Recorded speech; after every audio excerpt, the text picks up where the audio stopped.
It's always fun to hang out with a bunch of Gen Zers before coming out to the podium. I'll just leave it there. How are you guys doing? Great. All right, good afternoon, everybody. So I'll be going to preview the president's schedule for next week. And so that I think some of you are following some of this stuff, but just put it all in one. On Monday, the president will host a reception to commemorate Jewish American Heritage Month. The president, the vice president, and the second gentleman will celebrate the immeasurable impact of Jewish values, contributions, and culture in our country, while also honoring their resilience in the face of a long and painful history of persecution. On Tuesday, the president will travel to New Hampshire after he will travel to Boston, Massachusetts. I don't have additional details to share of these trips at this time, but please stay tuned. On Thursday, the president and the first lady will host President William Ruto and the First Lady Rachel Ruto of the Republic of Kenya for a state visit. The Vice President and second gentleman will also obviously join as well. The visit will strengthen our shared commitment to advance peace, security, expand our economic ties, and deepen democratic institutions. The visit will affirm our strategic partnership with Kenya and further the vision set forth at the U.S.-Africa Leaders Summit that African leadership is essential to addressing global priorities. The Vice President will also host a state luncheon on Friday at the State Department. On Saturday, the President will deliver the commencement address at the United States Military Academy's graduation ceremony. He previously delivered the commencement address at West Point in 2012 and also 2016 as Vice President. This is a special honor, and the President looks forward to celebrating graduates and their families and thanking them for their selfless service and defense of our nation. Today, we are also praying for 4 people who tragically lost their lives in Houston following the deadly storms that ripped through Texas yesterday. We are also thinking of those who were injured and the communities that were affected by this extreme weather. We are grateful for the first responders and rescue teams who have been working around the clock to protect people and save lives. The White House is in touch with Governor's office and the Houston mayor, and FEMA is in touch with their state and local counterparts. As always, we stand ready to provide federal assistance as needed. We continue to monitor the storm's path as it moves east, and more severe weather is likely across the Gulf Coast today. Residents in the affected area, as well as those in the path of the storm, should heed warnings from state and local officials. And with that, we have the Admiral here today to talk about updates in the Middle East. Good afternoon, everybody. So earlier today, I think you all know, the first shipments of humanitarian assistance arrived on the shores of Gaza through the multinational humanitarian maritime corridor that the President announced during his State of the Union address. As we speak, additional aid from the United States and other countries is arriving in Cyprus, where it will be screened by Israeli authorities and loaded onto ships for delivery via the maritime corridor, the temporary pier that we've been talking about. And here you can see trucks just today. The first truck includes pallets from the UAE, as a matter of fact, heading across that causeway, that temporary causeway, onto the beach. And once in Gaza, once on the beach, the aid will be distributed to those in need by the United Nations. So in less than 2 months, the United States was able to assemble a complex multinational logistical mechanism to facilitate the delivery of life-saving assistance in Gaza, to galvanize commitments from partners around the world, and to leverage the United Nations logistical capabilities to facilitate the distribution of this aid inside Gaza. So this is a humanitarian effort, and contrary to what we've been seeing out there in the information space, particularly in the region, it is designed solely, only, for the delivery of humanitarian assistance. There's no other purpose for this than humanitarian assistance. And we're obviously grateful for all the U.S. service members and our teams at USAID and the State Department for their tireless work over the past few weeks to get this going. Through the Humanitarian Maritime Corridor, USAID plans to provide initial contributions of more than 170 metric tons of nutrient-rich food bars to support 11,000 of the most vulnerable children and adults, ready-to-use therapeutic foods to treat more than 7,200 cases of severe wasting in children, and nearly 90 metric tons of critical supplies such as plastic sheeting for shelter, jerry cans to hold clean water, and hygiene kits to support more than 33,000 people. And just today, As you're seeing here, we were able to get more than 300 pallets of some of that material in there. Now, today was just the start. It was the first day. There's still work that has to be done to reach what we call initial operating capability, but we hope to be able to increase the number of pallets that get in over the coming days and keep that sustainable. And we'll keep you updated, of course. All of this assistance is in addition to the thousands of tons of food and other non-food items that are being provided by a number of international partners, including, as I said, the UAE, United Kingdom, EU, to name a few, as well as resources to support the overall mission, including critical equipment to move that assistance. We anticipate an increase in the flow of assistance from additional countries and organizations, utilizing and steadily scaling up, as I said, the Humanitarian Maritime Corridor every single day that goes by. In recent days, we've seen some progress in the number of trucks entering Gaza via the land crossings as well. Yesterday, more than 360 trucks moved into Gaza. Between April 5th and May 16th, an average of 176 trucks entered Gaza every single day. It's not enough. I recognize that. We all recognize that. But it is ongoing, and we're hoping to get it increased. Obviously, we're going to continue to work with Israel to that end. I do want to make one important point on this before I leave this topic. There is a robust security plan for this effort, and we remain vigilant to potential threats to our service members that are working on the pier and humanitarian aid organizations and workers helping with the distribution and the collection at the marshaling area on the ground. It remains a top priority. We're going to remain laser focused on ensuring the safety of everybody involved in this effort. Now, if I could just quickly shift to Ukraine, we're closely monitoring Russia's offensive in northeastern Ukraine and are working around the clock to get weapons and equipment into the hands of Ukrainian soldiers to help them repel these attacks.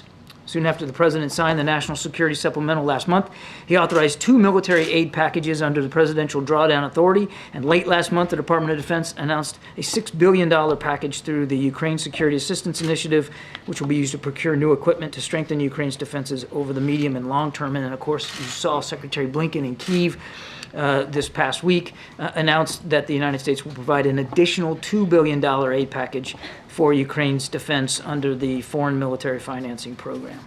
All of this, that aid for FMF will be used in 4 ways. First, to help Ukraine procure weapons and equipment to repel Russia's invasion. Second, to invest in Ukraine's defense industrial base. Third, to help Ukraine purchase military equipment from other countries in addition to the United States. And finally, these funds may help other countries transition off Russian systems and incentivize donations to Ukraine.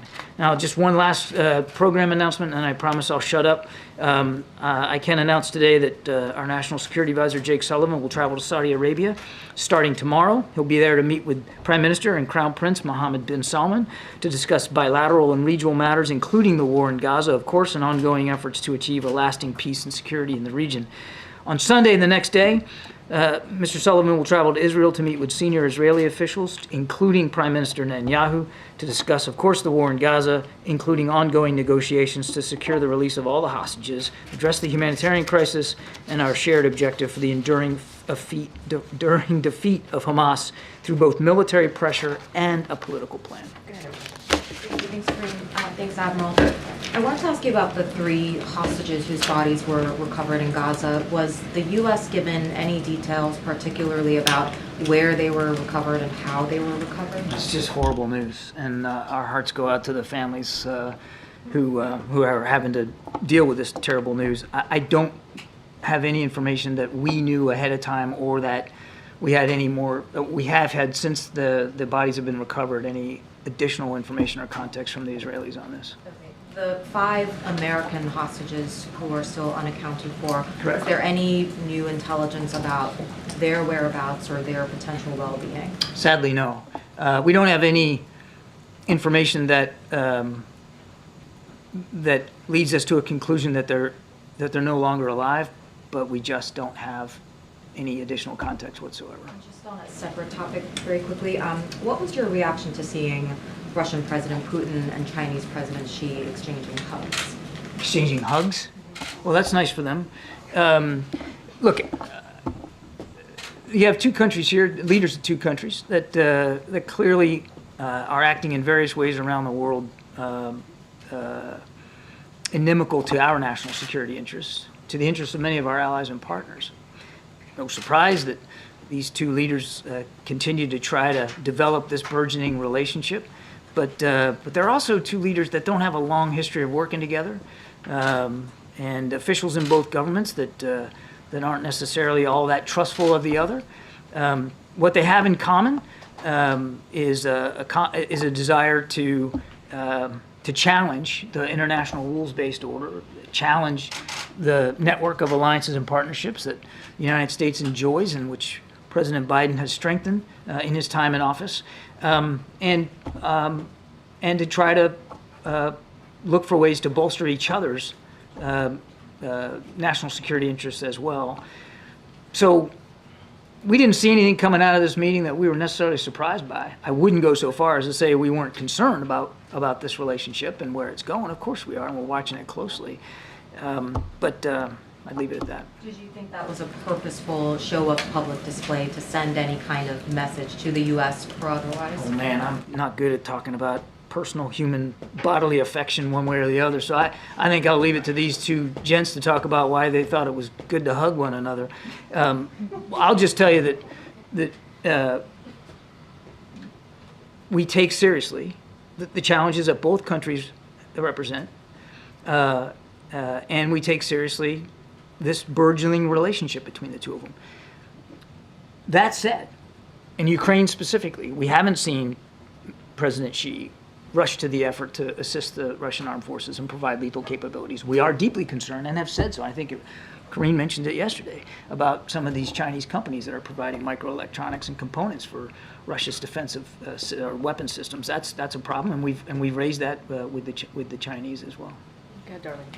Thank you. So what is the status of the aid on that first truck that went in? Is it being distributed, or is it still waiting? I was to be told right distributed? before coming out here that the UN has now taken possession of these first pallets and are getting them ready for distribution inside Gaza. So, look, I mean, hopefully by the time we're done here, I mean, some of that stuff will actually be in the mouths of some hungry people, but we'll see. And then one other question on Russia and Ukraine. Russia is pounding the Kharkiv region. Is it time for the U.S. to revisit the prohibition on Ukraine against using American weapons in an offensive manner? We do not encourage, nor do we enable attacks using U.S. supplied weapon systems inside Russian territory. That's the policy. That has not changed. Thank you, Karine, and thank you, Admiral. You just spoke about the importance of protecting humanitarian aid workers, and it's been a month and a half since the IDF released a report about the World Central Kitchen. Has the U.S. finished reviewing that report, and what did it conclude? I'm not aware that we have some sort of final conclusion on that, but I'll tell you, I'll take the question, we'll go back and I'll check with my State Department colleagues, but I'm not aware that we've come to some different or final conclusion about We it. asked you several times in the past, you said we're still reviewing the report. It takes a long time to go through all the facts and figures, so. I just don't have an update for you. Okay, last night, Israel's defense minister said that the IDF would send more troops into Rafah. Do you have a response to that? I think we've addressed this one already. As always, I'll let the Israelis talk about their military operations and where they put their troops. Point one. Point two, they have a right and a responsibility to go after Hamas, including in Rafah. And as I just mentioned, Jake's going to raise this issue when he goes to Israel on Sunday. They have a right and responsibility to do that. How they do that matters. And that's part of the conversations that we also want to have, and Jake will have, about going after that terrorist capability in Rafah in a way that's targeted, precise, and quite frankly effective. We still don't believe, that the way to do it is to smash into Rafah with a large body of armed forces on the ground in an indiscriminate and reckless manner. So I'm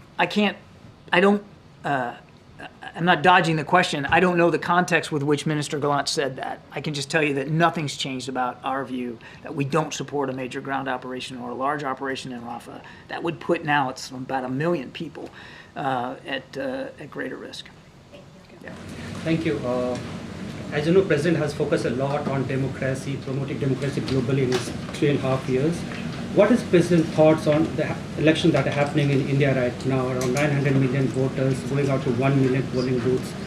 to elect 545 members of parliaments from thousands of candidates from 2,660 registered political parties. Not too many more vibrant democracies in the world than India, and we applaud the Indian people for exercising, their ability to vote and to have a voice in their future government, and we wish them well throughout the process, of course. And secondly, Prime Minister Modi is going for his third term, seeking his third term from the people of India. How do you see India-US relationship in the 10 years of his government? How do I see? I'm sorry. How do you see India-US relationship in the 10 years of his administration? How do I see it over the last 10 years? Oh, I'll speak to the last 3 if that's okay, because that's kind of where I'm allowed to go. But you First 3 years are also vice president. yeah, I'm going to stick to the last 3 years, if you don't mind. Look, our relationship with India is extremely close and getting closer. You saw it in a state visit. I mean, we've launched all kinds of new initiatives, working on critical emerging technologies together, and bolstering and expanding the relevance of the Indo-Pacific Quad, of course, which India is a part of.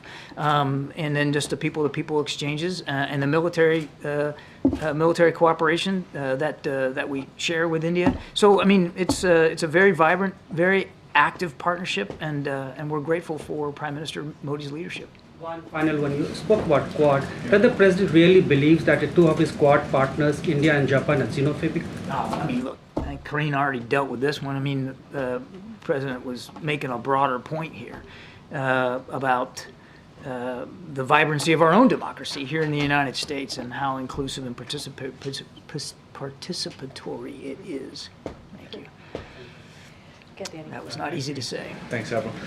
You mentioned that the aid coming through the pier was going to be screened by Israeli authorities. How confident are you that that's not going to cause sort of delays in terms of the aid being held up? And also, if I may, how confident are you that there's not going to be delays at the other end, at the pier end as well? Well, look, I mean, it's day one.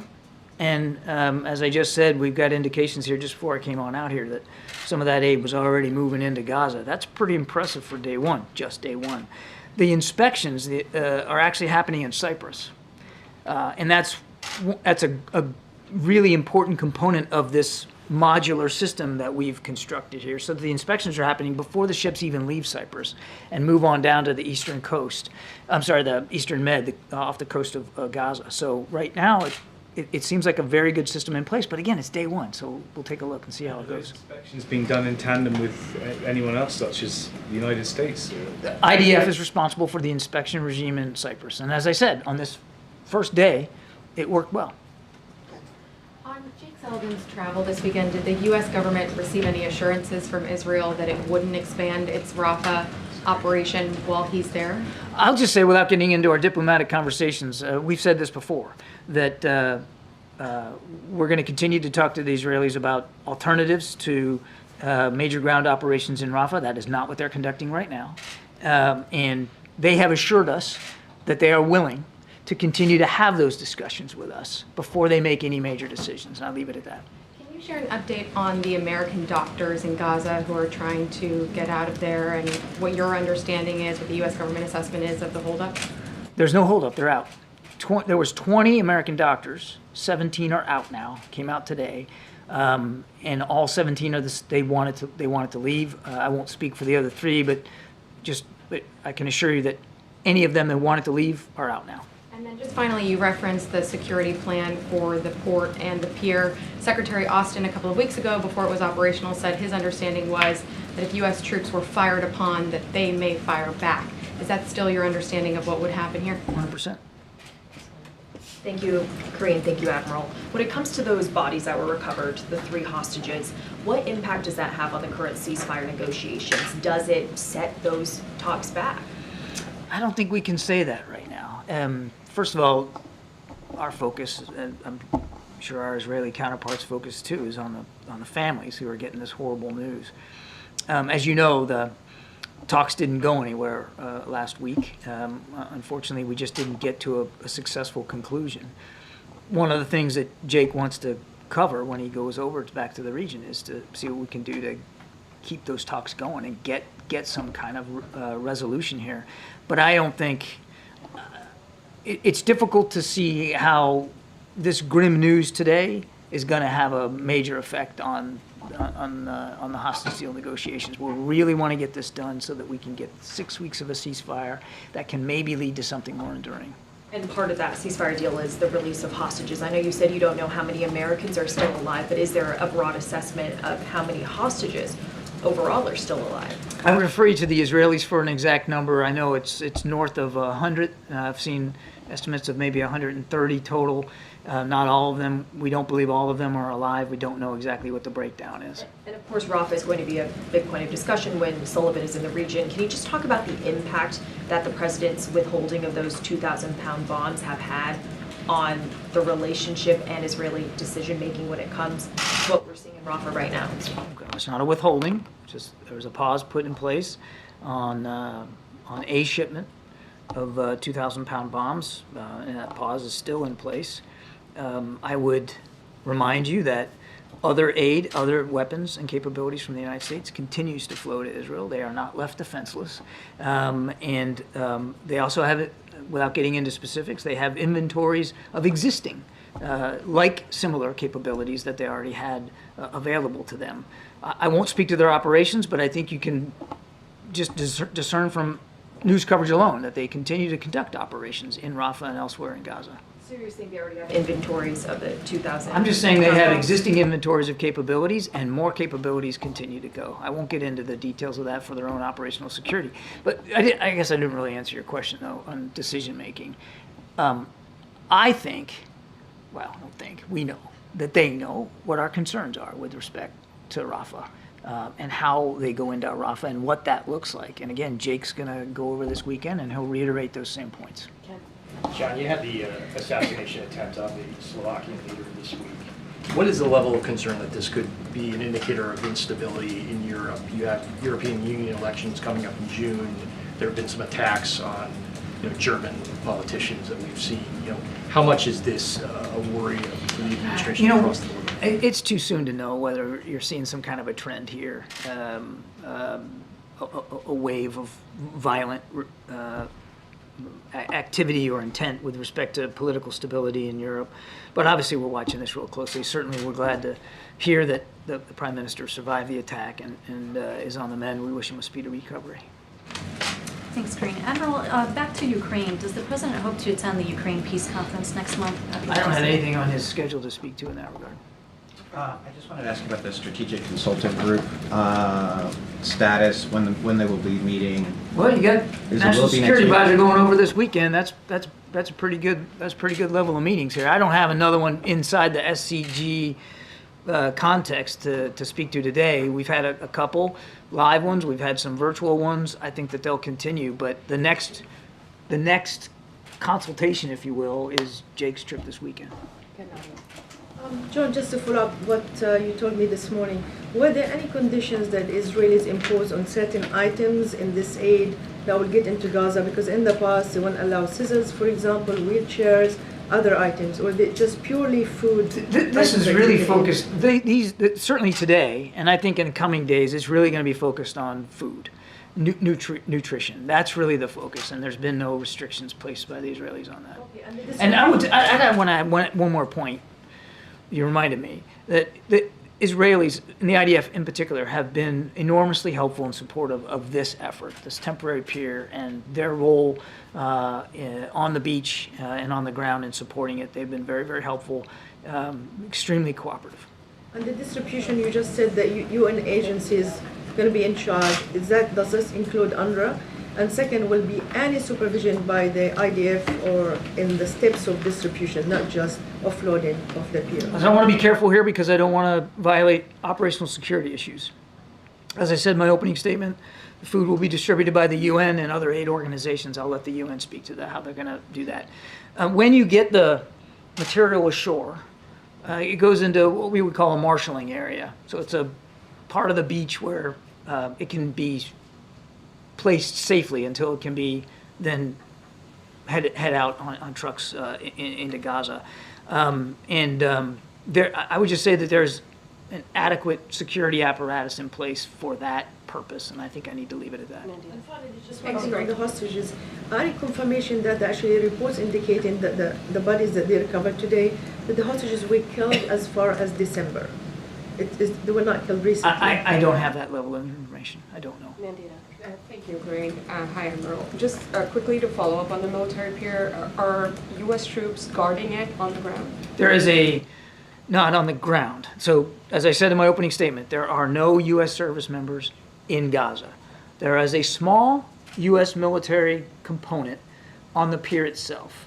And they're there really to do sort of two things. One is to provide a modicum of security for it, but also to assist with the logistics. I mean, you're going to have ships pulling up to this pier, not the big cargo ships. They'll transport it to smaller ships off the coast of Gaza. Those smaller ships will bring the goods onto the pier, and you're going to need some logistical support to get it from the ships onto the trucks.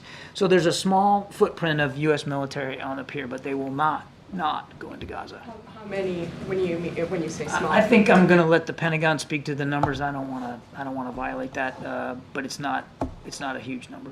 And why is the U.S. confident that Israel will not strike any of the vehicles that are taking aid in? I understand you said that they have been extraordinary cooperative. But have they offered explicit assurances that they will not? I mean, because they attacked the World Food Kitchen cars that were carrying aid. And they investigated, and they fired people that they thought were at fault, and they apologized for the mistake, and they have tried to improve their deconfliction processes. We are not worried about the Israelis striking the convoys of trucks that are coming off of that pier. They are actually participating in helping marshal that material ashore and then get it into Gaza. So that's not a concern.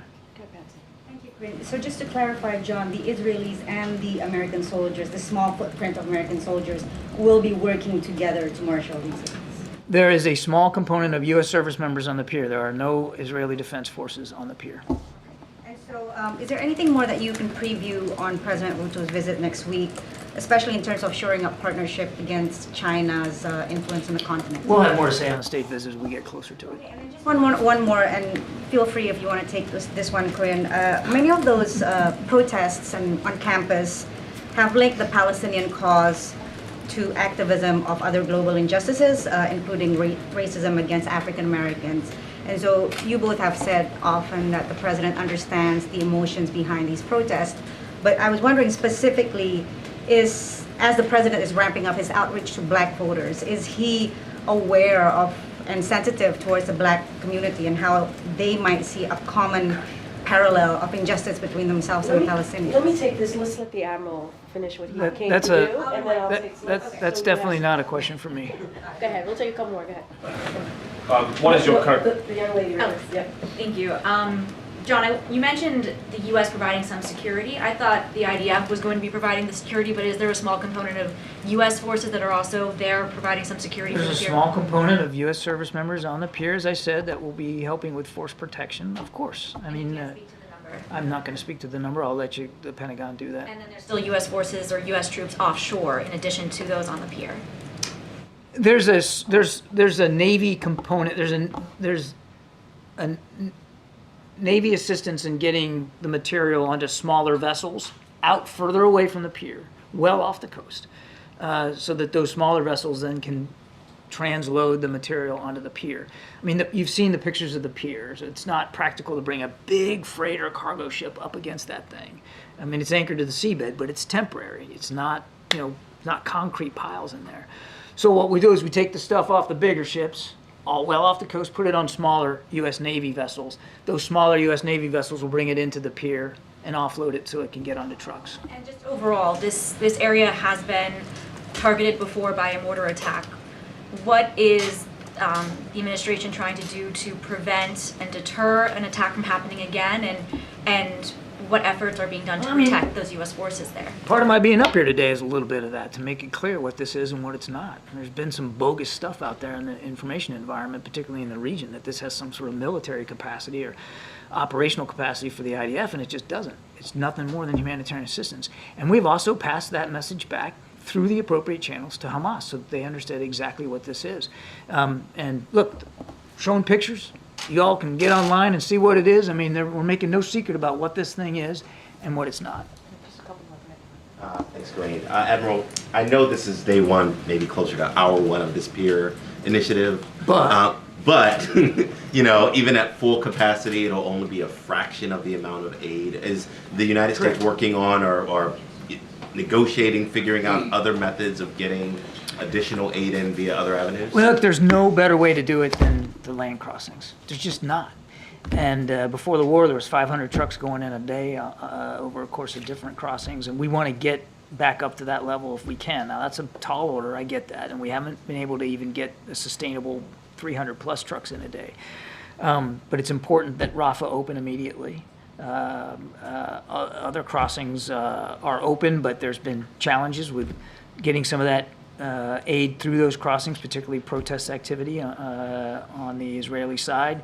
And those delays, those problems have got to be solved. And I have no doubt that Mr. Sullivan will raise those issues as well when he's over there. But this is meant to be additive, this temporary pier. Additive, not an alternative. There's just no alternative, really, to getting trucks in on the ground. Okay, Brian, you have the last.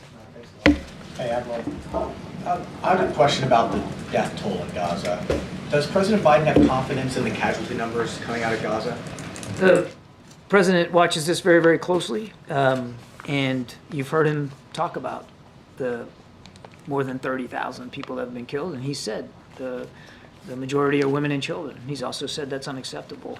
And as we've maintained time and time again, the right number of civilian casualties ought to be 0.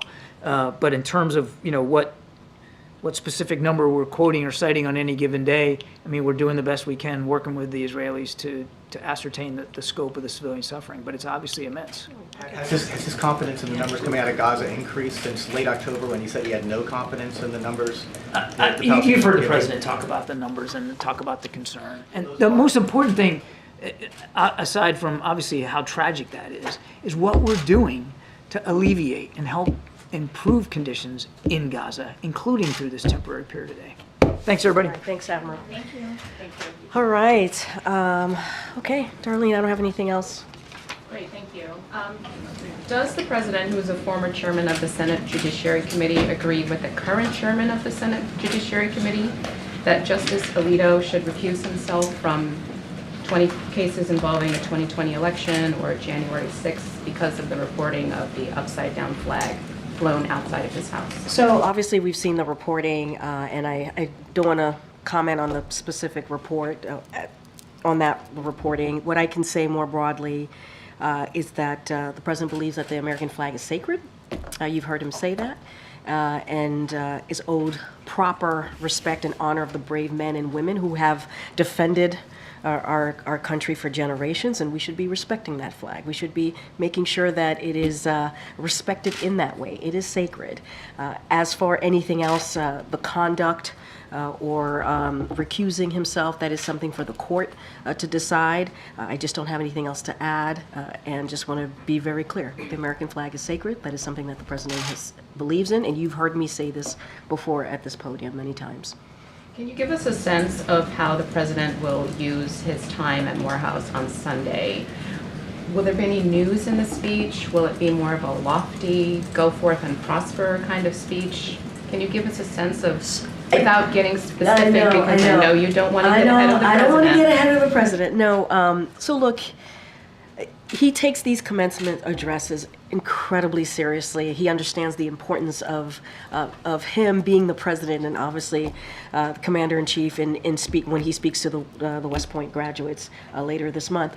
But he sees this as an opportunity to lift up and to give important message to our future leaders. I mean, these Morehouse men who are graduating will be our future leaders, as you heard from Mayor Benjamin when he was standing here behind this lectern. He talked about what it's like to be part of that HBCU, if you can imagine, collective, and how important it is and how respected that is. And so, look, he'll have, I think, some important message to share for these future leaders. He'll have themes in his remarks, in his commencement remarks that he'll share with them. He's been working on these remarks for the past couple days, I can assure you, with his senior advisors. He's taking this incredibly seriously, and he understands, as the president tends to do, meet the moment that we're in. I won't get beyond that, but I would say stay tuned. I think it will be a moving commencement address. I think it will meet the moment, and I think you will hear directly from the president on how he sees, obviously, the future of this country and also the community that they represent. But again, as you just stated, I'm not going to get ahead of the president. Go ahead, Risha. Thanks, Karine. I'm going to try again. On Morehouse? Not on Morehouse, no, Okay. on the flag. Okay. So, given the flag incident, does President Biden believe that Justice Alito can rule with impartiality for all the cases involving January 6th? So look, and this is something that I have spoken to the president about, and it basically what I laid out is how he feels is that the American flag is sacred, and we should be respecting that flag. I do not want to get into the business of the specific actions that Supreme Court justices, if they should recuse themselves or not on a court. That is something for the court more broadly. They have to make that decision. That is something that we're not going to step into. We're not going to comment from here. But more broadly, we can say from the reportings that we have seen that we believe that the American flag should be respected. It should be. If you think about the brave men and women who have sacrificed, given their lives to protect our nation, that is something that we will always say and be really, really clear about. I cannot speak to if he should recuse himself, how he should move forward in the court. That is for the court to decide. Okay, on another topic, did President Biden... You just seem so disappointed. It's like, Karine, we're going to move on. I understand that you can't, that you're not going to engage. Sorry to disappoint you, Nisha. No, it's okay. So, did the president see the confrontations from the House Oversight Committee meeting yesterday? So I have not talked to him about if you've seen it. What we can say, and I think this is something the president would agree upon, which is, you, as someone who was a senator for 36 years, he believes that people should respect each other, treat each other with dignity and civility. I'm not going to speak to what happened, obviously, in that hearing, but what we can say is someone who, a president, as I just stated, was a senator for some time, who knows how that place works. I think you have to treat people with dignity. You have to treat people with respect. It is important. It doesn't matter which side of the aisle you sit on. It is important to do that because you are there to work on behalf of the American people, and that's probably all I can share at this time. Thank you. Monica. On Morehouse, you said the president is going to meet the moment. Does that mean he's going to specifically address some of the concerns that students there and faculty have raised about his handling of the war in Gaza? I will say stay tuned. Okay. And then what was the president's reaction to Senator Romney saying that the president should have pardoned Donald Trump after the Justice Department brought those indictments against him, or that he should have pressured New York prosecutors not to pursue the ongoing hush money trial? The current president of the United States getting involved in an ongoing legal case? A current sitting senator saying that the president should have pardoned. I mean, we're just going to let the process move. We would never interject ourselves in a criminal legal proceedings. It's not something that we do from here. Thank you, Karine. Sticky fingers. Yeah. That's what you called yourself. You said you had. Well, I kept dropping my notebook. I'm just so excited to be here today. There is a billionaire, Ray Dalio, quoted by the Financial Times. He's saying now that the chances of a civil war in this country are around 35 to 40%. Do you think the chances are that high? I mean, I'm not in a place to give probabilities, or I don't gamble. I don't spend my time in Vegas, so I couldn't speak to that. But what I can say is the president has been really clear about the need to continue to fight for our democracy. That is one of the reasons he jumped into the election back in 2019. What he was seeing across the country, what we're seeing obviously in Charlottesville, and what he saw there, the vile, the hatred, and it was concerning to him. And so, but, you move forward, and from there to January 6th of 2021, that was a very scary time in our democracy. That was a stain on our democracy. What we saw happening at the Capitol are rioters, of 2,000 rioters, wanting to turn over a free, fair election. So obviously the president wants to continue to fight for that, continue to fight for our democracy, fight for our freedoms, and that's where we're going to continue to stand. I can't give probability. I don't even know who you're speaking of. Okay. And then I have some on the big story of the day. Okay. What does President Biden think about the world's #1 golfer, Scottie Scheffler, being cuffed and then hauled in for a mugshot for what appears to be a misunderstanding at a traffic stop? So I've seen the reports of Mr. Scheffler's arrest. I just want to say that our hearts go out to the individual that was killed. Unrelated. Well, no, let me finish. In the auto accident that preceded his arrest, obviously someone did die. Someone was killed, preceded his arrest, that obviously he was not involved in. So I want to make sure that we share our condolences to that family and their loved ones. Anything else as specifics to his arrest, that would be something for local authorities to speak to. I think you guys have spent a good chunk of this week talking about how you don't want anybody to ever go to jail again for possessing marijuana. Do you think that somebody who was involved in what appears to be a misunderstanding at a traffic stop should be facing 10 years in prison? We've seen the reports. There's a process there. We have to let the legal authorities go to their process and how this all works. I can't comment from here, from the lectern, about something that's being looked into by local authorities. I got to be mindful about that. But let's not forget, someone lost their lives. Not obviously that preceded this, but there was an individual that was killed, and there's a family that's mourning a death of a loved one, and so we want to be sensitive to that as well. Thanks, Karine. Can we still assume that the Kansas City Chiefs will be visiting the White House this year in celebration of their Super Bowl victory? So what I can say is all the team, per usual, when there is a championship team gets invited. I don't have anything to add on their attendance or how that looks, but the team is always invited. Everyone on the team is invited. I just don't have anything beyond that. So can you confirm, you said everyone on the team is obviously invited. Is the Chiefs kicker Harrison Butker welcome at this White House? What I can say, you would have to obviously. What I can say is we invite the entire team, and we do that always. I don't have anything beyond that. Given his recent comments, is he specifically welcome at this? We invite the White House? team. We invite the team. It's an invitation that goes to the team, and so it's up to the team who comes and who doesn't come. That's the way it usually works.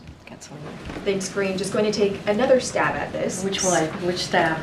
So is the president concerned that having a Supreme Court justice, someone who is in such a high position of power, displaying a flag in his house in such a way that that could fuel more extremism and division in this country? I just have to be really mindful when we're talking about the highest court of the land. That is, we're not going to step into who should recuse themselves or not. That is for the courts to decide. That court to decide. What is the sense here about the wife's role here? Whether it is a Supreme Court justice, wife of a senator, or a president, should she be able and entitled to have her own political opinions and views without having them tied to her husband, or not? I don't have any comment on his wife. And then just lastly, the Moron president said that he is prepared to stop the commencement on the spot if there are disruptive demonstrations. So is the president prepared that that could potentially happen in the middle of his speech? So I'm going to let the president of Morehouse obviously speak to whatever procedure, whatever process that Morehouse wants to put in place.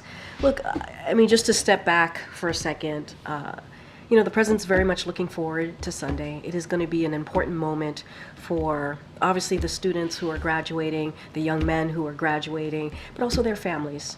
When the president does commencement address, he's done it many times. I've said this as senator, vice president. As president, you all know this. You have covered the president for some time in his different roles as a public person and public servant, to be more exact. And and when it comes to this difficult moment in time that we're in, as we speak about the protest, he understands that there's a lot of pain. He understands that people have a lot of opinions, and he respects that folks have opinions. And you've also seen the president, when there has been protest, the president has treated those peacefully protesters very respectfully, in a respectful way. And that's how he's going to move with any event that he goes forward to do, including on Sunday. He will respect the peaceful protesters. It is up to Morehouse on how they want to manage that and move forward with that. But he's going to be respectful because it's not just the students, it's the parents, it's the loved ones who who want to be there to celebrate an important moment. And as always, we believe all Americans have the right to peacefully protest. And I'll just leave it there. Okay, Nandita. Just quickly following up on Mayor Benjamin's appearance yesterday. Yes. He said he traveled to Morehouse. He spoke to students there. He asked them what they wanted to hear from the president. And many of them said that they wanted to talk about the war in Gaza. And I'm just kind of trying to understand if the president plans to bring that up proactively during his speech, and what is his message going to be to those asking him to change his policy in the Middle East? So a couple things. When the mayor was here, he did say he had a private conversation with students and others and faculty there. He said he wanted to keep that private conversation in private, so he was very mindful in what he shared from here yesterday afternoon. Again, in asking me that question, that is previewing the president's remarks. I am not going to preview his remarks. I will tell you more broadly at a 30,000-foot view that the president sees this as an important moment to give our future leaders some advice on how he sees the world, or how he could give them a little bit of advice on how to move forward in their careers, in their future. And so, not going to get beyond that. Does he at least proactively want to bring up this issue, especially because these students, as the mayor said, want to talk to him about You're going to have to tune in. You have to tune in. I don't know if you're traveling with us, but you're going to have to tune in. Go ahead, Kate. Who's helping him craft his speech? He's been doing it himself along with his senior advisors all week. Which advisors? The usual senior advisors. Traveling. I know the vice president has. I don't have a list in front of me to call out, but he has about a good more than handful senior advisors.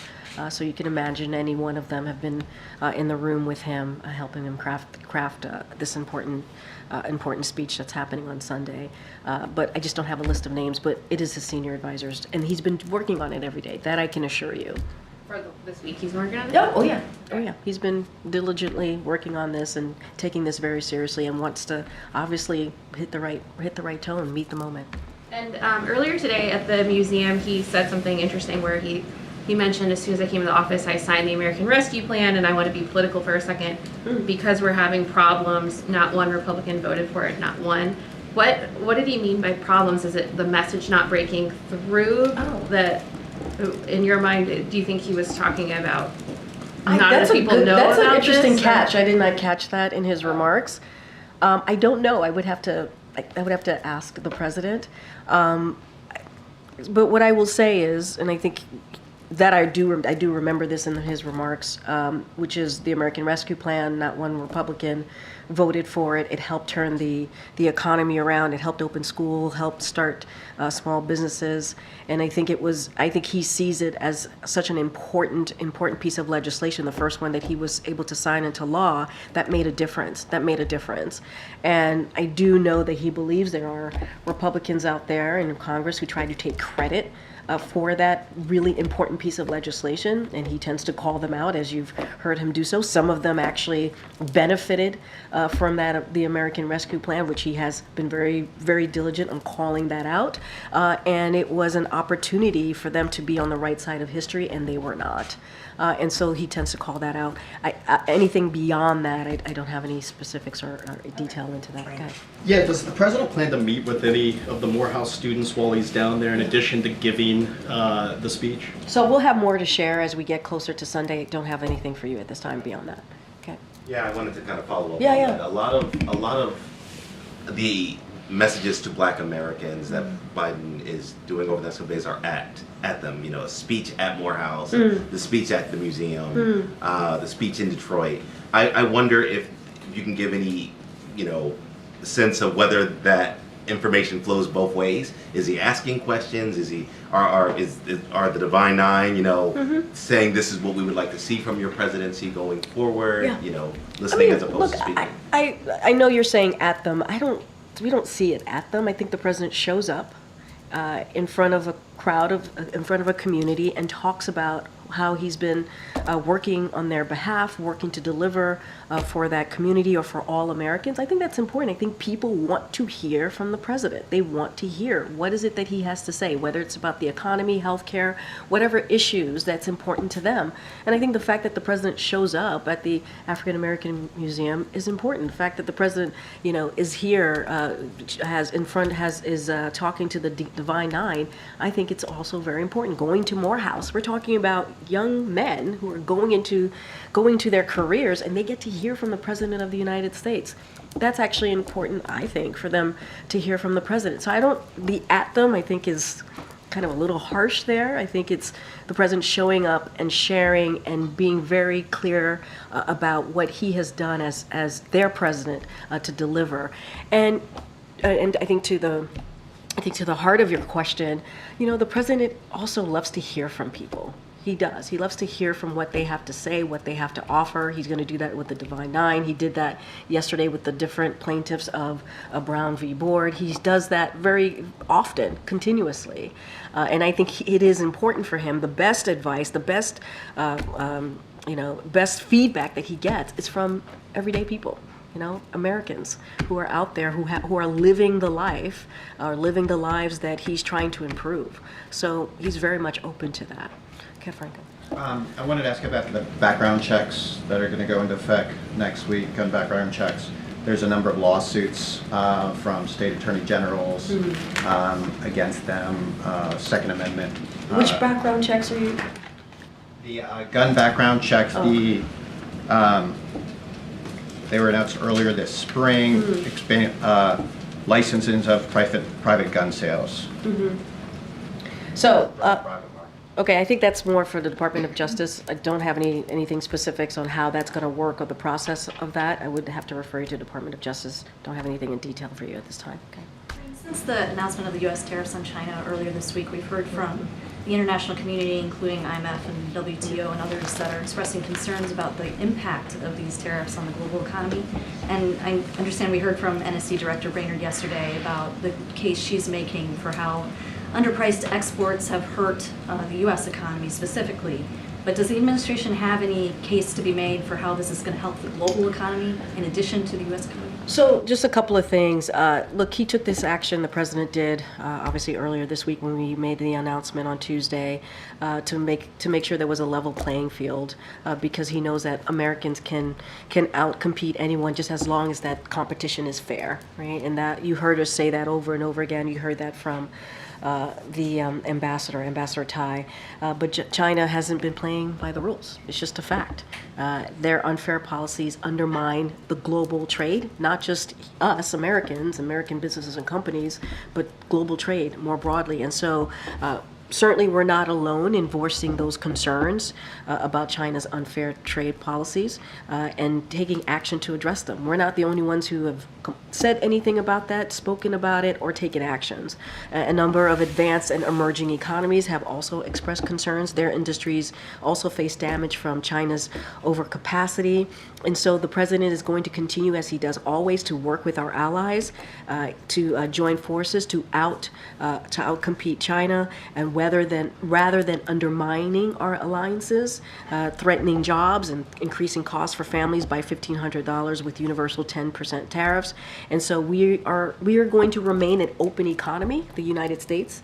And so, and we're going to do that with foreign investment in American manufacturing, almost double its average before the pandemic. Our actions, are focused on strategic sectors and not only on China. So we're going to continue to work with our allies, and so we're trying to make sure that competition is fair, and the policies that China had were unfair and undermined global trade, and so we're addressing that. We're going to continue to do that. Okay. Any response from the White House regarding the sentencing of Mr. DePape and the attack on Paul Pelosi? Yeah, I know that I saw that when I was coming out. I want to be really careful on that too, on judicial. It's a judicial process, but as you heard from the president immediately after we received the tragic news of the heartbreaking attack on Paul Pelosi, there's absolutely no place for political violence in America, not at all. As leaders, we owe it to everyone not to repeat dangerous conspiracy theories and speak out against violence and violent rhetoric. We're so grateful, and we have obviously the opportunity to see Paul Pelosi a few times, most recently at the Medal of Freedom, and you all saw him as well, and obviously he is recovered, and so the president is grateful for his friendship. He's grateful for the friendship of Speaker Pelosi's, and we're happy that he's doing well, but I'm not going to speak to judicial process. I'm being pulled, guys. I will see you. Oh my gosh! You're right. I owe you an answer. What was the question? Yeah, it's basically to follow up what my colleagues have asked about Morehouse. I know you can't preview the content of the speech, but is the president mindful of how black students who are protesting in campus might see a parallel of their experience of injustice between themselves and the Palestinians? Has he any input about this? Is he sympathetic to that? Look, the president is sympathetic to the fact that many communities are in pain. He has said that. He is very sympathetic to what people are feeling right now. He knows that it is a difficult time, and he respects that. He truly does. And you know, that is also why he also respects the fact that people have the right to peacefully protest. And it is a difficult time, and we get that. He gets that. And, you know, as president, he makes incredibly difficult decisions. But he also understands, as president, there are people who are going to feel pain in a different way or see actions that he's taken differently and different views. But this is what our democracy is all about, having different opinions, having different views, and being able to express your voice and be able to be very clear about that. And so that's why we've been saying, when you all have been asking about protest and what the president's going to do, he's going to do what he's been doing for the past several months when there have been protests. Respect the protesters who are doing it peacefully, understanding that all Americans have the right to speak their voice. That is part of our democracy. That is part of who we are. All right, thanks everybody. Thanks, Thank you.